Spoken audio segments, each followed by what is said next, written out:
A man walks into a house in Asia Minor and says he has a word from the Lord. The room is small, a dozen people, a few oil lamps. There is no New Testament yet on the table beside them. There are no commentaries, no creeds, no centuries of theology to consult. Most of them cannot read. The man speaks well.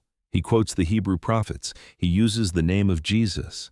And the people in that room have to decide, that night, whether what he says is from God. This was the situation the early church lived inside for nearly 100 years. Traveling preachers moved between cities. Some carried the gospel, some carried something else. And the question every house church had to answer was the same question every generation has had to answer since. How do you tell the difference? The Bible does not leave that question open. Across 4 passages, written over roughly 40 years, the New Testament names a finite set of signs. Jesus gave most of them himself. Paul expanded one of them at the end of his life. John reduced the whole test to a single line. And when you set the warnings beside each other, they form a pattern that nobody warned the church about by accident. The first sign Jesus named was the easiest to miss, because it does not look like deception. It looks like fruit. They come in sheep's clothing. Matthew 7:15. Jesus is on a Galilean hillside near the close of the longest sermon recorded in the Gospels. The crowd has already followed him up the slope. He has spoken about anger, about prayer, about money, about judgment, and then near the end, he stops and gives a warning. Watch out, he says, for false prophets. They come to you in sheep's clothing, but inwardly they are ravenous wolves. The Greek word for ravenous is harpax. It is the same word the New Testament uses elsewhere for thieves and extortioners. The danger is not theoretical, it is predatory. But the part of the warning most readers move past too quickly is the disguise itself. Jesus did not say the false prophet sounds wrong. He did not say the false prophet teaches obvious heresy. He said the false prophet looks like the flock. The disguise is not the message. The disguise is the appearance of belonging. They wear what the sheep wear. They move how the sheep move. They arrive among the sheep, not against them. Which means the first test Jesus gave was not a test of words at all. It was a test of resemblance, and the warning was to distrust it. This is why every false teacher in church history was first welcomed. The disguise works first, the damage comes second. But Jesus did not stop at the disguise. He gave a second test that strips it away. You will know them by their fruit. Matthew 7:16-20. Same hillside, same sermon. Jesus turns from the warning to the diagnostic, and he points to a tree. You will know them by their fruits, he says. Do men gather grapes from thorn bushes or figs from thistles?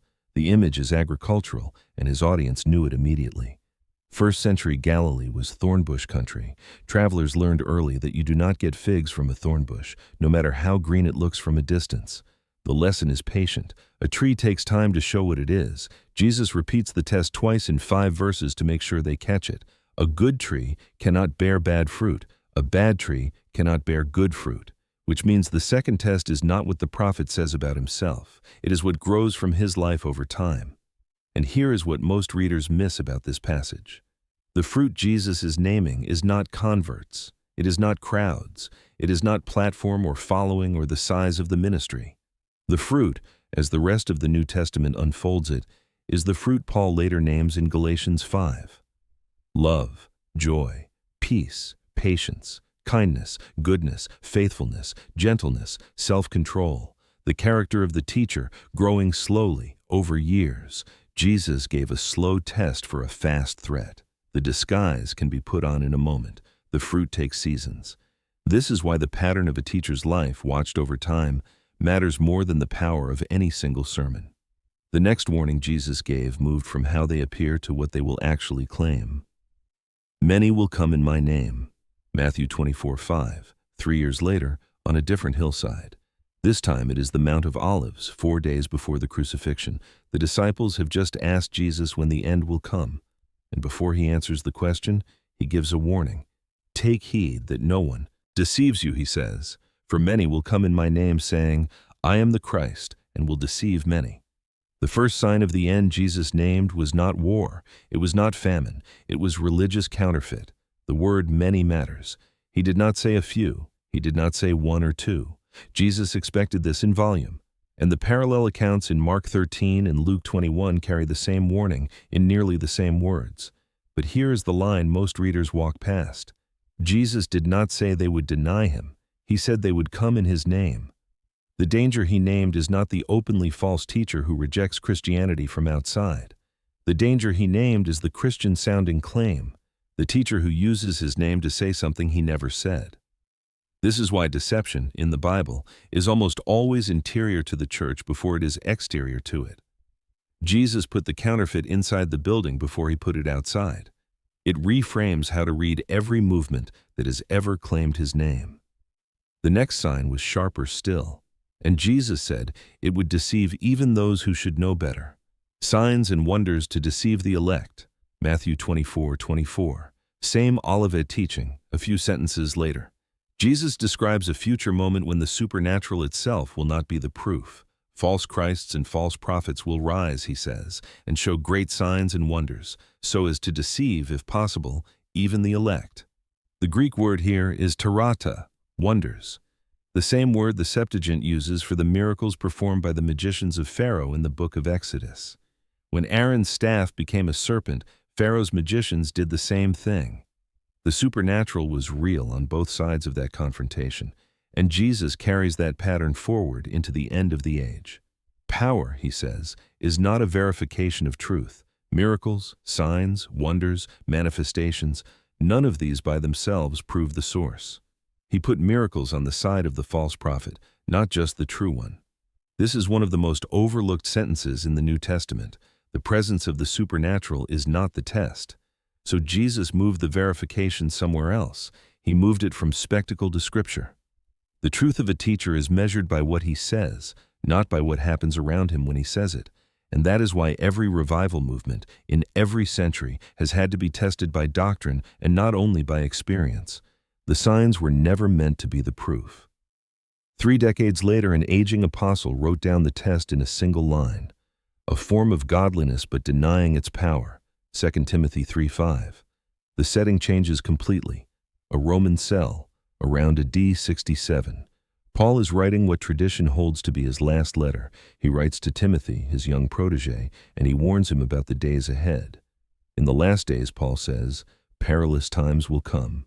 Then he gives a list, 19 specific traits packed into 3 verses: lovers of self, lovers of money, boastful, proud, disobedient to parents, unthankful, unholy, without natural affection, slanderers, brutal, despisers of good, traitors, headstrong, and on it goes for 2 more lines.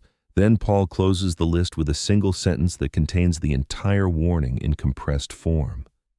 Having a form of godliness, but denying its power.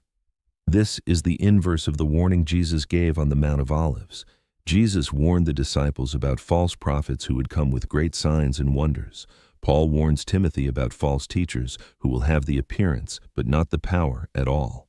In Jesus' warning, the power is too much. In Paul's warning, the power is missing. And here is what most readers miss about 2 Timothy 3. Paul is not describing the world outside the church. He is describing people inside it, people who have the form, people who carry the shape of godliness without the substance of it. The disguise Jesus first warned about at the close of the Sermon on the Mount has now had 30 years to develop. By the time Paul is in chains in Rome, the disguise has a name and a description. This is why religious polish is not the same as spiritual reality. The form can be perfected.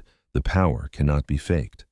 But Paul gave Timothy more than a description. He gave him a defense. Always learning, never arriving. 2 Timothy 3:6-7, same letter. The next 2 verses, Paul moves from describing the false teachers to describing the people they look for. For of this sort, he says, are those who creep into households and make captives of gullible people, loaded down with sins, led away by various lusts, always learning, and never able to come to the knowledge of the truth. In the original Greek, that final phrase is one continuous chain of participles, always learning, never arriving. It is a description of perpetual motion without destination, and here is what makes it diagnostic. Paul does not name the mark of the audience as ignorance. He names it as the cycle of constant learning that never settles into truth. The false teacher, in Paul's description, needs a particular kind of listener, one who is always taking in, never resolving, always moving on to the next teacher, the next book, the next conference, the next revelation. The hearer who is always learning and never arriving is the hearer the false teacher can keep, which means Paul gave Timothy a test the audience could run on itself. Discernment is partly about the teacher, it is also partly about the hearer. A church full of always learning, never arriving listeners is the soil the false teacher grows in. Paul saw it from his cell, and he wrote it down before he died. One letter later, written by a different apostle in a different city, the test became a single question.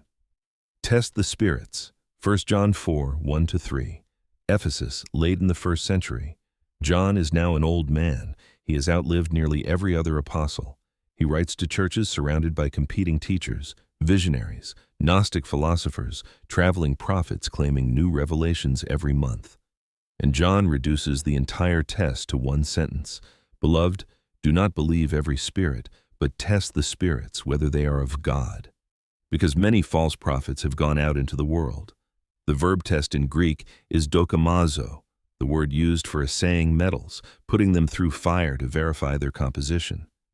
John is not telling the church to be suspicious, he is telling them to be analytical. And then he gives the criterion. By this you know the Spirit of God. Every spirit that confesses that Jesus Christ has come in the flesh is of God. And every spirit that does not confess that Jesus Christ has come in the flesh is not of God. The denial John names is specific. It is the denial of the incarnation. The teachers troubling John's churches were early Gnostics who taught that Christ only appeared to take on flesh, that the divine could not truly enter matter. John names that denial as the mark of the false spirit. But the deeper insight is structural. John did not say test the message. He said test the spirits, the source behind the message. And the test was Christological, not behavioral, not experiential, not emotional. What does this teacher say about Jesus? After 60 years of New Testament writing, after Jesus on the hillside, after Jesus on the mountain, after Paul in his cell, the whole pattern came back to one question. The doctrine of Christ has always been the dividing line. There is one more warning, and it is the one most readers walk past without seeing. Not everyone who says, Lord, Lord, Matthew 7:21-23. The list comes full circle. This is still Matthew 7, still the Sermon on the Mount, still the same passage where the first warning began. But Jesus closes the sermon by describing a scene from a future day. Not everyone who says to me, Lord, Lord, will enter the kingdom of heaven, he says. Many will say to me on that day, Lord, Lord, have we not prophesied in your name, and cast out demons in your name, and done many wonders in your name? And then I will declare to them, I never knew you. Depart from me. The figures in this passage prophesied. They cast out demons. They performed many wonders. They did all of it in his name. And he says he never knew them. This is the warning that closes the entire structure. The first warning was the disguise, the wolf in sheep's clothing. The last warning is that the disguise can fool the one wearing it. The false prophets in this final scene are not pretending. They genuinely believe they belong. They list their credentials. They cite their works. They use his name as their proof. And he tells them he never knew them. The whole list ends where it began, in the same chapter, on the same hillside. And the closing line is the most sobering sentence in the entire sermon. This is why self-examination is part of the test, not only examination of others. 8 warnings, 4 passages, 40 years of New Testament writing. The disguise looks like belonging. And Jesus named it before they did. The fruit grows over time and shows the tree. And Jesus named it before they did. The counterfeit will use his own name, and Jesus named it before they did. The signs and wonders will be on both sides, and Jesus named it before they did. The form will outlast the power, and the apostles named what Jesus had already shown them. The 8 warnings are not 8 separate dangers. They are one pattern. Named first by Jesus on 2 different hillsides, 3 years apart. Expanded by Paul in a Roman cell at the end of his life. Distilled by John in Ephesus into one Christological question. The test the early church used to read every traveling preacher was already complete by the close of the New Testament. The man who walked into the house in Asia Minor was walking into a room that had been given everything it needed to know. Which of the 8 signs do you think gets overlooked the most today? Comment the number. If you want to see the full pattern of how the New Testament was actually built, the next video traces every letter Paul wrote in the order he wrote them. Subscribe. There is one new video every other day on this channel, and the next one is already coming.